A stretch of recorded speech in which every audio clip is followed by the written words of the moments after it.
Okay, let's jump right into this explainer by validating a deeply frustrating feeling that honestly so many of you know way too well. It's that moment you wake up at exactly 3 a.m. Your eyes open in the pitch dark, you are wide awake, completely alert, and your heart is beating just a little faster than it should be. You're lying there doing the mental math on how few hours you have left before your alarm goes off, and the frustration itself just ends up keeping you awake. It is exhausting. But today, we're going to unpack exactly what the science says about this whole phenomenon, and much more importantly, how to actually fix it. So, why do you wake up at 3 a.m.? Well, we need to establish right out of the gate that this 3 a.m. wake up is a very predictable physiological response. It is not some random occurrence, and it is certainly not just an inevitable part of getting older. For years, people have walked out of doctors' offices with sleeping pills or been told, it's just your age. But our source material makes it incredibly clear. Your body is waking you up at almost the exact same time every single night for a specific physical reason. To understand this, think about your nightly sleep architecture like a cracked door. Your restorative, heavy, dreamless deep sleep, well, that's front-loaded. It mostly happens in the first few hours of the night. By the time 3 a.m. rolls around, you've used most of that deep sleep up, and you enter a much lighter sleep stage. In this back half of the night, the door to waking up is literally already cracked open. That means almost anything, a slight temperature change, a tiny noise, or an internal chemical alarm, can easily push you right through that door and wake you up. And here is where the number 60 becomes absolutely crucial. The data shows that the amount of deep sleep we naturally get drops steadily as we age. Researchers have tracked this, and they found that the deep sleep that used to carry you straight through until morning simply isn't as deep anymore after 60.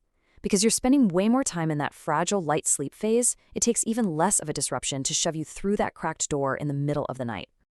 Now, look, you have probably heard all the standard internet advice, right? Keep your room cool and dark, no screens after 8 p.m., cut out the afternoon iced tea, and keep your wake-up time totally consistent. And hey, you should absolutely do these things. But our source emphasizes that if you've already tried all of this and you are still staring at the ceiling before dawn, it's because this standard list has a ceiling of its own. It's just not touching the real hidden triggers that are actually waking you up. Which brings us to suspect number 1, the cortisol curve. Cortisol is your body's main stress hormone, and by design, it should bottom out in the middle of the night and then naturally climb to wake you up gently in the morning around 7 a.m.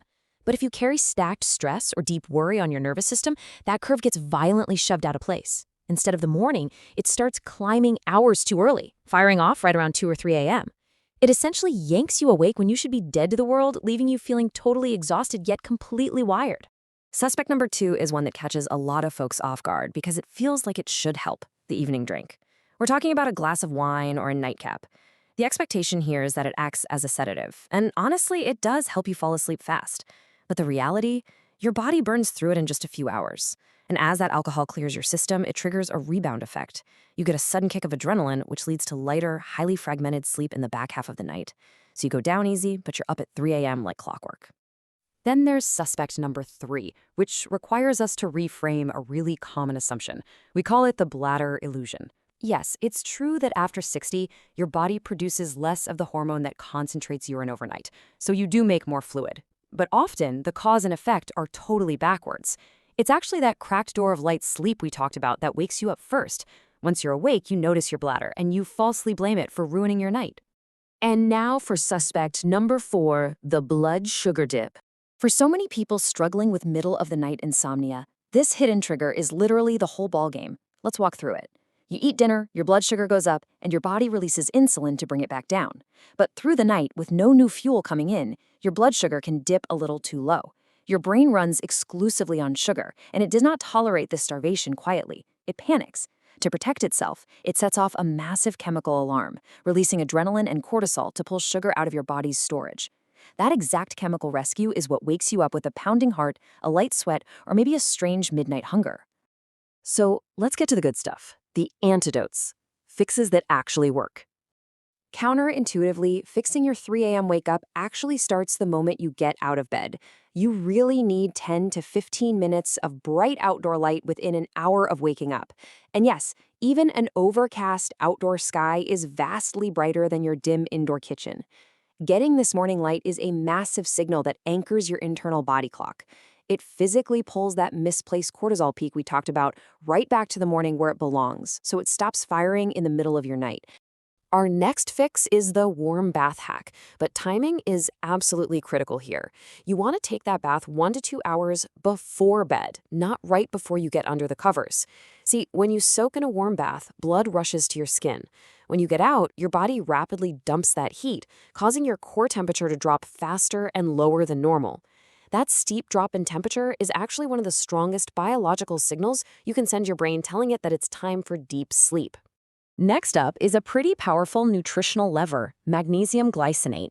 A lot of people over 60 are quietly running low on magnesium, whether that's due to reduced absorption or just common medications. Magnesium naturally helps quiet the nervous system and supports calming signals in the brain.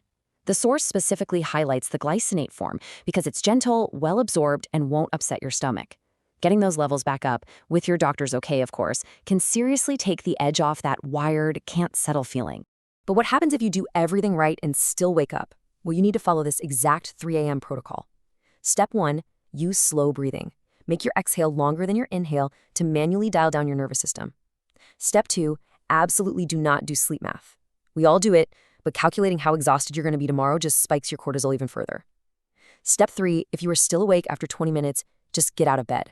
Go do a quiet, boring activity in dim light. You have to stop your brain from learning that the bed is a place to be alert and frustrated. All right, this brings us to the big reveal, the blood sugar secret. This is the ultimate tool to stop that midnight adrenaline alarm caused by dipping blood sugar. To prevent your brain from panicking in the first place, you need a smart, small snack right before bed. You want to avoid sugary treats or big meals. Those just set you up for another crash later. Instead, choose a small amount of protein and healthy fat. We're talking a spoonful of nut butter, a few nuts, some plain Greek yogurt, or a boiled egg. This gives your body a really slow, steady trickle of fuel throughout the night, making sure your blood sugar never dips low enough to trigger that 3 a.m. alarm. Take Margaret from our source material, for example. She's 64 and struggled with this exact issue for 3 long years. By simply adding a spoonful of almond butter before bed and committing to getting morning sunlight on her back step, her nights completely transformed. Within just a month, waking at 3 a.m. became the exception rather than the rule. It's an incredible quote, and it proves just how powerful these natural physiological levers really are when you know how to use them. Now, I do need to impartially report a really critical medical disclaimer straight from the sources. If your 3 a.m. wake-up comes with gasping for air, violent snoring reported by your partner, or actual chest pain, this is not just a cortisol or blood sugar issue. These are clear indicators of potential sleep apnea or cardiac conditions. In these specific cases, a bedtime snack isn't the fix. You require immediate medical evaluation by a doctor. So, here's a final question I want to leave you pondering. Are you doing absolutely everything right, getting your 8 hours, but still waking up completely exhausted and foggy? Let us know in the comments what your usual wake time is. It might just be that hidden breathing patterns are secretly stealing your rest, which is a mystery we'll be uncovering next time. Until then, grab that morning sunlight and